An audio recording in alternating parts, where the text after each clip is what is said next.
আমাদের সবাইকে একটি কথা সবসময় মনে রাখতে হবে, নিজের সিদ্ধান্ত নিজেকে নিতে শিখতে হবে। কারণ এই জীবনটা তোমার, এই স্বপ্নটা তোমার, আর এই পথ চলাটা তোমারই।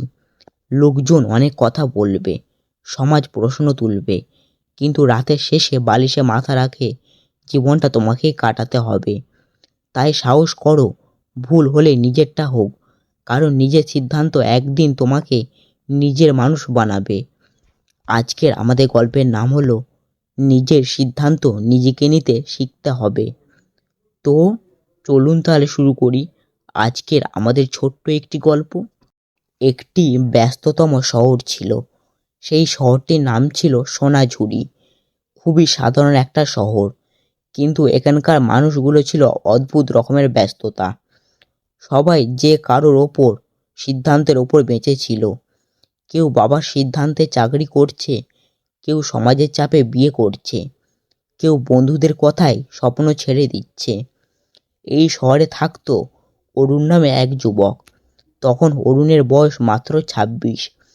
পড়াশোনায় খুব ভালো ছিল অরুণ, কিন্তু তার চেয়ে বড় কথা, অরুণ খুব একটা ভালো মানুষ ছিল। এতটাই ভালো যে সে কখনো কাউকে না বলতে পারতো না। কার কি মত, কার কি আশা, সব নিজের কাঁধে তুলে নিত। ছোটবেলা থেকে অরুণ শুনে এসেছে, বড়রা যা বলে সেটাই ঠিক, তুমি বুঝবে না, আমরা জানি সমাজ কি বলছে ভেবেছ। ফলে ধীরে ধীরে অরুণ নিজের ভাবনাটাকে বিশ্বাস করতে ভুলে গিয়েছিল। কলেজ শেষ হওয়ার পর অরুণ চেয়েছিল লেখালেখি করতে। শব্দ নিয়ে একটা অদ্ভুত টান ছিল অরুণের। রাতের বেলা খাতার পাতায় গল্পে ভরে যেত, কিন্তু বাড়ির সিদ্ধান্ত ছিল অন্যরকম। এইসব লিখে পেট চলবে না, বাবা বলেছেন। একটা স্থির চাকরি দরকার। মা যোগ্য ছিলেন, আত্মীয়রা বলেছিলেন ব্যাংকে বা সরকারি চাকরি সেরা। অরুণ কিছু বলেনি, শুধু সে মাথা নেড়েছিল।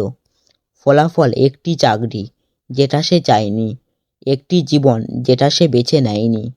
প্রতিদিন সকালে অফিস যাওয়ার সময় তার মনে হতো সে যেন অন্যের জীবনে কপি হয়ে বেঁচে আছে, নিজের না। একদিন রাতে ছাদের ওপর বসেছিল অরুণ। নিজের মনে মনে প্রশ্ন করল, এই জীবনটা সত্যি কি আমার? চারপাশে শুধু নীরবতা। দূর থেকে ভেসে আসছে ট্রেনের শব্দ। হঠাৎ মনে পড়ল ছোটবেলার একটি কথা। এবার স্কুলের শিক্ষক বলেছিলেন, ভুল সিদ্ধান্তে নিজে নিতে শেখা যায়, কিন্তু অন্যের সিদ্ধান্তে চললে শুধু আফসোস জমে থাকে। এই কথাটা এতদিন কোথায় ছিল? অরুণ বুঝতে পারল, সে এতদিন ভুল করেনি, শুধু সে সিদ্ধান্ত নেয়নি। পরের কয়েক মাস অরুণ চুপচাপ ছিল, কিন্তু এই চুপচাপের ভেতর একটা সিদ্ধান্ত জন্ম নিচ্ছিল। আবার সে লেখালেখি শুরু করলো। প্রথমে ভয় ছিল, লেখা কি হবে, লেখা ভালো হলে হবে না তো, লোকজন হাসবে না তো। কিন্তু এবার সে অন্যদের কথা ভাবেনি, সে শুধু নিজের কথা শুনল। একদিন সাহস করে বাবাকে বলল, আমি লেখালেখি করতে চাই, আমি এটাই করতে চাই। বাড়িতে অশান্তি হলো, ভয় দেখানো হলো, অপমান কম হলো না, কিন্তু অরুণ এবার পিছিয়ে গেল না। চাকরিটা সে ছেড়ে দেয়নি, কারণ লেখালেখির জন্য সময় বের করলো। রাতে ভোরে ছুটির দিনে সে লিখতে লাগলো। মাসের পর মাস কেটে গেল, কোনো ফলাফল নেই। কোনো পত্র উত্তর দেয়নি, অন্যরকম বলেনি, দেখেছে আমরা বলেছিলাম না। কিন্তু এবার অরুণ ভেতরে ভেতরে একটা শান্তি ছিল, কারণ এই কষ্টটা তার নিজের সিদ্ধান্তের ফল।